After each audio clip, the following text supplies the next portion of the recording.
You have to make it to the finish line. No matter what you're doing, what you're aiming for, or where you want to end up, you have to make it to the finish line. Even if no one's waiting for you there. Even if you picked up some bruises, some scrapes along the way. Even if you look up at some point and have no idea where you actually are anymore. You have to make it to the finish line. It's funny because most people scroll social media all day and it usually just makes them feel worse. Someone's driving a car you can't even picture owning.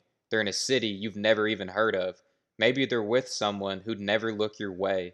But the race to the finish line was never a competition with other people. Not with some stranger thousands of miles away who decided to post one of the best days of their life. It was always just you against you.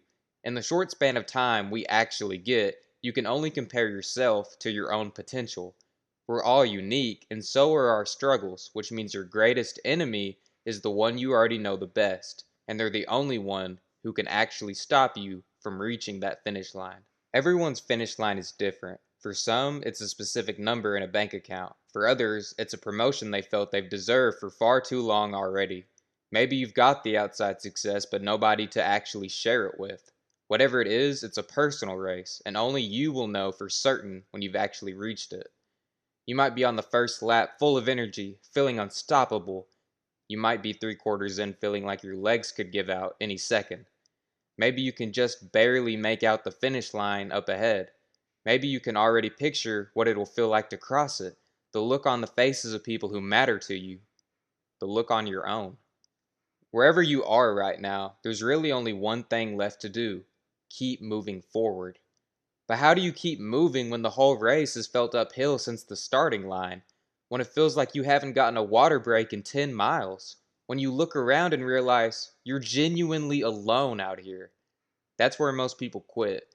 Not in the sense of slowing to a jog or a walk. I mean, they quit the actual race. They accept mediocrity. They accept comfort. They accept regret. As someone in this exact race right now, I'll tell you straight, it doesn't get easier until you win. Not the whole thing, just the lap in front of you. Because if you win enough laps, eventually you finish the race. And the only way to win a lap is to take another step. Even when it's hard. Even when your shoe comes untied. Even when your legs ache and your chest feels weak, you take another step.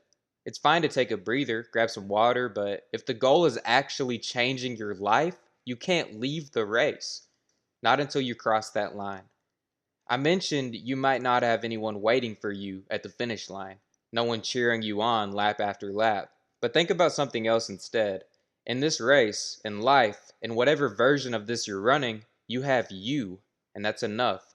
Because the person who starts running and the person who finishes will never be the same person.